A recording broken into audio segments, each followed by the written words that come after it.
Hey everybody, welcome back. Happy Monday. And yeah, we got some ish to talk about because it looks like somebody's running around without their wedding ring. Oof. I've had 6 shots of espresso and I'm ready to put this live up. Oh, it's not even a live, it's a pre-record. Calm down, Adam. Jesus. Okay. We're back to talk about Kelly Dodd, PK and Dorit, the loss of this wedding ring, what that potentially means, and apparently more allegations against Andy Cohen. So before we do, you guys know how this works. If you haven't already, go ahead, smash that like button. If you're not subscribed, get subscribed. Don't forget to hit that notification bell, and let's jump right in.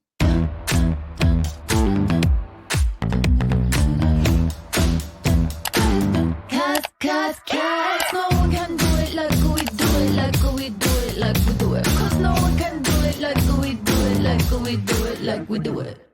Okay, you guys, so we're starting right here with the PK of it all because I don't know if you guys saw this, and I actually have the photos too to show you guys. Let me see if they'll just let me bring it up like this because this would be so much better. Yeah, perfect. PK not having his wedding ring on. Now, I'm sure we're all wondering what the hell does that mean? Does that mean that he went to the gym like Kyle Richards, or does that mean that he actually is potentially leaving his wife? I mean, I think it's a great question. I want to know. So this is what was said on Reality Blurb. Thank you so much. PK Kemsley was spotted without his wedding ring after his wife, Dorit, questioned on The Real Housewives of Beverly Hills if they'll be able to stay together. Now, in the past, Dorit expressed her disappointment in PK for living part-time in England amid her PTSD after the gunpoint home invasion. But on Wednesday afternoon, PK was photographed in Los Angeles without a wedding ring while dining with Sadie Turner, who is an author. Okay. Um, I'm just curious. I have had my ring. I don't even know when I got engaged. I think it was. I think we got engaged like 8 years ago. Point is, this bad boy has not come off. Okay? Never. Nada, not once. I've also worked out in gyms. I've done lots of things. Um, oh my God, and I just realized that it's chipped and broken. Oh, that means that I get a new one. Point is, I've worked out in gyms and I've done all of these things. And now I guess maybe this is why people take it off at a gym. Oh my God. Jason's going to kill me. I don't think that PK is taking his wedding ring off because he is lifting weights in the gym. I'm just not buying that story. Not saying anything about his physique, and he has a wonderful physique. He looks amazing. I'm just not buying that. And why else would you be taking it off? Back to the story. Oh, PK. So the photo per theImageDirect.com via page 6 was taken after Dorit questioned whether the couple would be able to stay together. A source told the outlet that they dined together for hours and seemed in a good mood. Him and Sadie. Okay. PK and I have a lot of work to do. That's what Dorit said on a recent episode. She said, "I love my husband, but I just hope eventually something can change because I have moments where I worry, will we be able to stay together? No matter how hard I try, it feels like he's never going to take me seriously and be as present as I need him to be when I need him. And maybe he'll never change. But do I have to accept that he won't? Can I? I don't know." In an earlier episode, Dorit and PK discussed the severity of her PTSD after the home invasion, saying, "There are elements I understand. There are elements that I don't consider a PTSD. I don't. I consider them to be more obnoxious." And then he also called her high maintenance. Oof. Probably not the way that I would want my partner to react to the conversation of potentially not staying together. And also, if I had a home invasion and I had somebody come in after me and try to hurt me, kill me, put a gun to me, whatever the case is, and I had the person who I'm spending the rest of my life with sit there and just be like, "I think that your reactions and this emotional stress that you have going on is a little obnoxious." I would be like, "Are you freaking kidding me? No? No, you're not? Okay. Moving on. We're still in the case of the missing ring.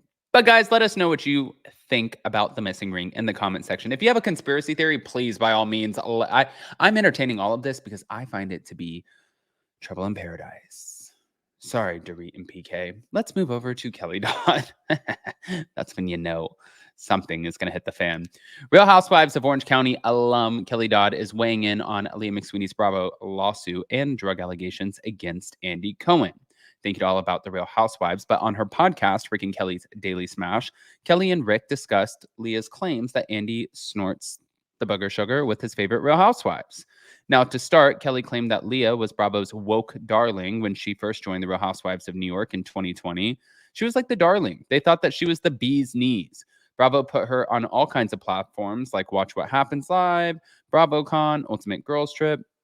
They gave her $250,000 for season 2 of Ultimate Girls Trip, and she turned around and tried to burn that house down. She also said, that's what happens with the woke. That's what they do. Take, entitled. That's how that group acts. Now they're seeing that little particular group of woke, that's how they roll. And that's who Bravo wants to get in bed with, those types. And look what's happening. Now, Rick interjected, reading off some of the claims made in Leah's lawsuit, which is when Kelly noted, you know what, though? There must be something in there for a lawyer to take that.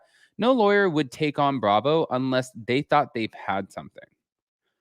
Now, the two moved on to discuss Leah's claim that Andy Cohen engages in the booger sugar with housewives that he employs. And Rick said Cohen's proclivity for the usage of this substance with his employees is well known throughout the Real Housewives franchise. In fact, Andy Cohen tends to provide the housewives with whom he uses this with more favorable treatment and makes them appear more agreeable in edits of their shows, but doesn't name the housewives cast members in question.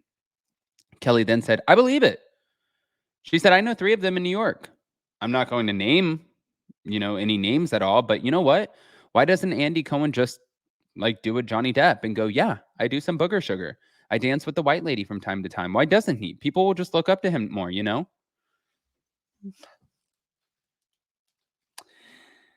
Kelly Dodd, I think you might be off on this one. I don't know if people are going to look up to him for that. And I've had great conversations with Kelly and Rick, and you guys know this. Love, love, love them.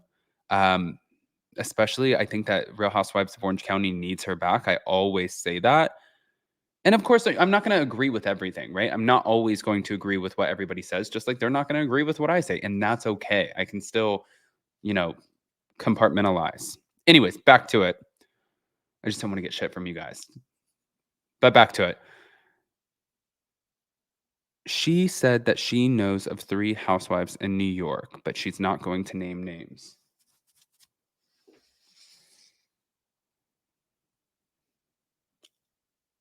I'm willing to bet, and obviously she's alluding to it. She didn't name any names. I'm willing to bet she's alluding to a Sonia, Ramona, and a Luann. I don't know.